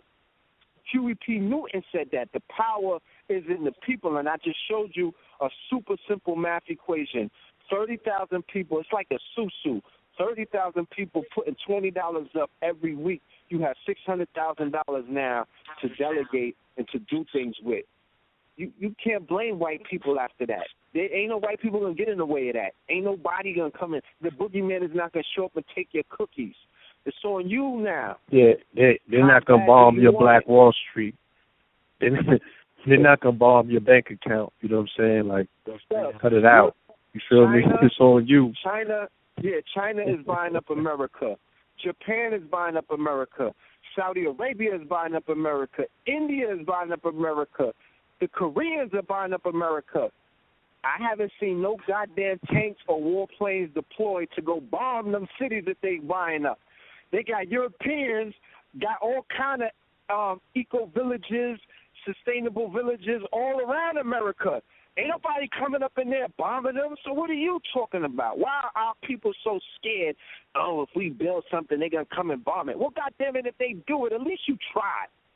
At least you attempted to do something. Don't that beat getting killed on the corner by the police, nigga? Don't that, you feel me? Since you telling me that's what my fate is anyway, come on now.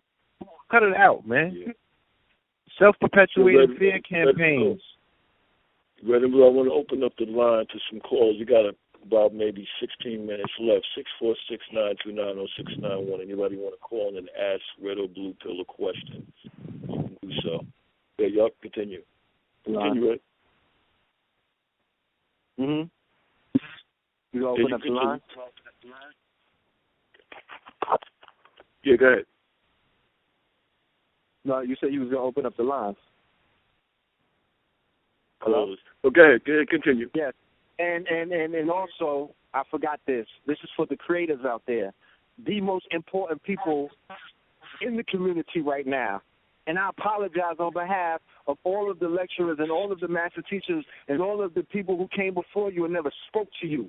I apologize for all of the lectures that you went through, and nobody never asked the people in the audience, what the hell do they do? I apologize. I personally apologize for them, okay, because it was all about them. They got up there and did they dance, and they never ever considered the fact that you had videographers in the audience, graphic artists in the audience, 3D models, people who knew how to do that in the audience, screenwriters, playwriters, novelists, authors. All of these people came, musicians, but nobody allowed them to identify themselves. I'm speaking to them right now. I'm telling them, because we spoke about the power of programming. We spent this whole show giving you the ideas about the power of programming. Pay attention to what the brothers in New York City have been doing on YouTube. We took a camera in a tripod, set that shit up, press record, and recorded on 125th Street for the past 10 years, okay? No special effects, no 3D, no green screen, you know what I'm saying, no script. Ain't nobody writing out what to say, no scripts, nothing. Raw, gave it to you raw. I don't care if some people agree with what was said. Some people are like, oh, they, whatever. The shit got a wave. It's a tidal wave out there. It's a tsunami. It's global. It's galactical. I be getting messages from Sirius A and B. They say, keep up the good work. Okay? So with all that being said, if we could show you what the straight guerrilla media or guerrilla marketing can have an impact around the globe, what do you think you'd be able to do if you created an animated short film with the technology that's out right now? Don't front on me, because I know about the technology. I know about all of the programs that's out there. I can name a few. What's that? The ZBrush. We got the ZBrush the other day, where you could create all of these different images. You know what I'm saying? Right. It's just all of these different programs that you create. Go online. Maya, Corel Draw. There's so many. There's templates that are already prepackaged. You know what I'm saying? Software. Yeah, put top 20 3D modeling software 2015 or top 20 free. The free ones are kind of fugazi. They got Blender. Blender is good, and some other ones, but top 20 3D modeling, and get with your hackers. There's nothing wrong with a hacker. You know what I'm saying? Make life easier. All right? And they'll be able to get you some programs for the law. Hacker only means problem solver anyway. The hacker only means a problem solver. They put negative connotations towards that. Don't worry about that. A hacker is a person who hacks a problem and solves it. Go to the hackathons. Be familiar with them. Go to meetup.com. Go to the hackathons. Go to the tech meetings in your town. Be a fly on the wall. Take a tape recorder or your iPad or your tablet and just record that shit and take it home and play it over and learn what they're talking about. Go online and research. Go to Google and research the words that they're saying. Inform yourself. So the brothers and sisters who can make short films, the brothers and sisters who can make webisodes and put them on YouTube, the brothers and sisters who can make a feature film, the brothers and sisters who can make a documentary, okay? The brothers and sisters who can put a green screen up and do something to show the history or the future, whatever it is. The brothers and sisters who could create a graphic novel, the brothers and sisters who could take the works of Octavia Butler, okay, Afrofuturist, Afro-surrealism, all right, get into that, okay? The brothers and sisters who could take the works that have already been done and adapt it for stream, okay? The brothers and sisters who could create novels based on some of the characters that you may already see in the conscious community or some of the stories that you may be familiar with. J.A. Rogers, Men and Women of Color, 100 Facts About the Negro. Why are you not taking that and doing something with it? Why are we not taking that and create? They got 3D printing machines. Why the hell are you not creating 3D toys? Why are we not doing nothing? But everybody's crying on Facebook. Everybody's complaining about it. And the European is laughing at you because everything that you need for your liberation is free. It's online. It's in your hand. And your niggas is sleeping. You don't know it. You don't even know what's available for you. Because why? I explained to you earlier, when you're in fear, your capacity, they cut your legs off. They castrated you. You don't even want to move. Shut you down. Punch the clock, get high. You know what I'm saying? Pop a pill or two and go to sleep and do it again. and post swap. girls on Yeah, Facebook. you want swap the toxic. That's not gonna make you swapping toxic. It's not gonna make it, family. That's not gonna get you into the future. Okay? It's not. You have to be creative. So the creatives out there, please get at me, kchillempowerment@gmail.com. We got to create crowdfunding campaigns for you. If the family, I don't understand how people are not successful with their crowdfunding campaigns. Why is that? Why do people even feel like they can't even go out there and ask for 100 racks, $50,000, $600,000, $500,000 amongst the people who need what it is that they're going to create to help them? I don't get it. Because I see all kind of campaigns failing out there. People don't even throw money. They're not even supporting it. So the creators have to come. I'm not going to give you the mad long lecture about what Hollywood is doing. I'm gonna give you a brief explanation of what they're doing, and I'm going to say reverse engineer that shit. Come up with a future where no white people exist. How about that? Let me see that movie.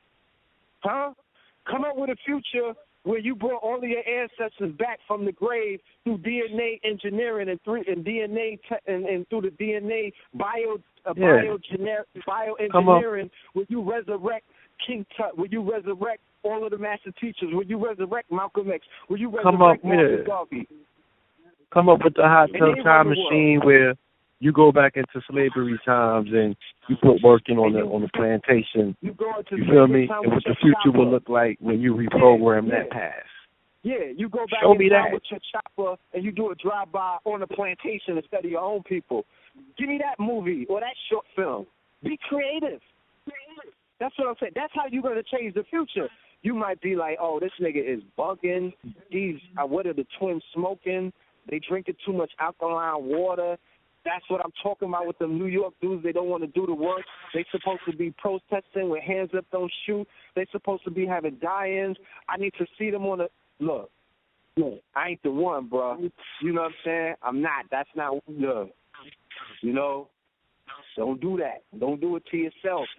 I got ether for that. You know what I'm saying? I'm not even going to throw my brothers and sisters under the bus to participate in that paradigm because I love them and I know that they're at the beginning phase of their consciousness. That shit is comparable to when we was watching Illuminati films in the 90s and watching and reading Jordan Maxwell and all of that stuff. You got to begin somewhere. So if you're going to begin protesting and stuff like that, cool. I'm a creative. I'm going to give you.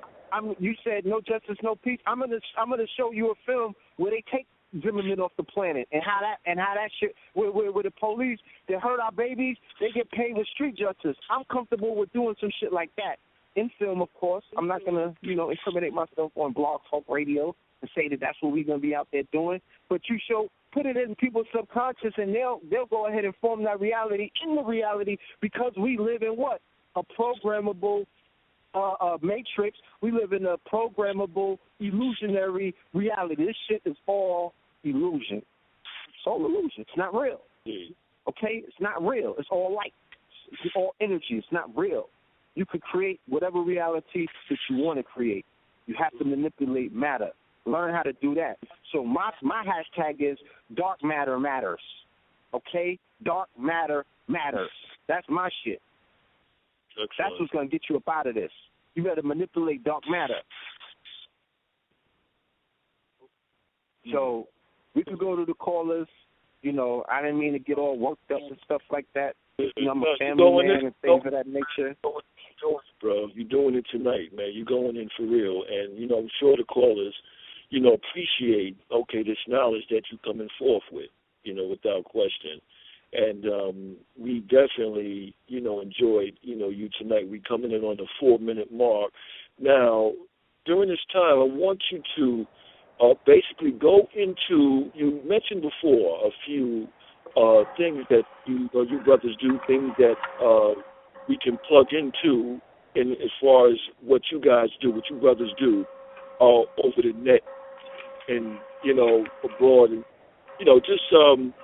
websites and, chat rooms and stuff like that where they can be programmed. Okay? Hopefully everybody got their pens ready this time and you can go over, maybe a few links. Yeah. Like I said, we Islam, before we go, I hate to And to you, brother, Kasim and the Pills, I really appreciate this, brother. You people, I'll call y'all tomorrow. Thank you personally. But we can go. Let's see a blog talk and let us have that second hour, that last hour. You know, if y'all want to continue like that, okay? And I'm going to mute out, and I got the board, and I appreciate y'all. Thanks a lot for coming on the Ring and Stone Network.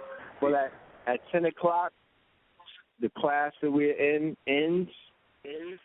So okay, we might need like a 10-minute slot. If you could play a music or something and allow the music to play for like 10 minutes while we do our commerce and wrap things up, and then we'll be able to continue with the family. I have no problem with that. Okay, all right. But going back to the question that the brother said, like I said, we're not just up here preaching and not, and not doing what we do. So we do media, we do fashion, we do music, we do health and wellness, because everything that I'm talking makes no sense if you're not healthy. All right? You're not going to even be able to resonate at such a frequency that you need to resonate to make things manifest if you are not healthy. So Brother Blue Pill is into health and wellness. My mother, Annette Thomas, who is a student of Dr. Sabi's, was one of the first persons to cure AIDS. That's on the record books, okay? Annette Thomas. She was responsible in Brooklyn in the 80s for curing AIDS, a man by the name of Frank White, homosexual, melanated man. So we sat at her feet, Dr. Sabi's feet, other elders who are into health and wellness, and we understand with no health, there's no wealth. With no health, there's nothing. Right. With no health, there's nothing. Our people are very unhealthy in so many ways, mentally, emotionally, physically, and all kind of other ways because of the food. They're programming it through the food, and they're killing the people through the all kind of stuff. GMOs, you know what I'm saying? Vaccinations, you know what I'm saying? The meat is poisoned. You know, you're seeing that every day when you go online and you study McDonald's, the human meat that they're selling, horse meat, fake meat, clone meat, sheep, whatever. You know what I mean? The stuff coming out of the seed is radiated. So, brother deals with sea moss, seventh heaven sea moss. The brother deals with alkaline water, soul gold water. The brother deals with monatomic gold drops. Okay. Blue, where you at? Yeah, I'm right here. Give him the name of the website for the health product. Yeah, there's a variation of different liquid mineral drops. I got silver, which kills any fungus, antibacterial, antifungal. I have platinum, which actually amplifies the hypothalamus gland, which is responsible for over 300 different body functions. So you can go to soulgoldbiz.com, SOLEGOLDBIZ.com. Ocean14corp.com is with the sea moss in the water, and everything is at. I also make jewelry that incorporates the oldest thing on the planet, which is the minerals, the stones, and these stones are healing. They have medicinal spiritual properties. So we have mypowerpieces.com so that people can amplify their powers. Hello? No, we got I was groomed in the womb. I'ma shine my light till they put me in my tomb. I'ma shine so bright they can see me from the moon. And my rhyme so tight you can see it in Sassoons. The Billy jeans, skinny jeans.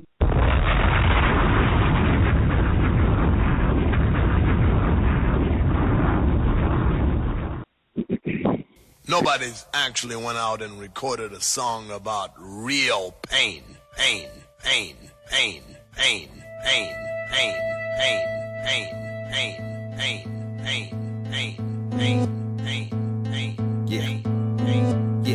Yeah.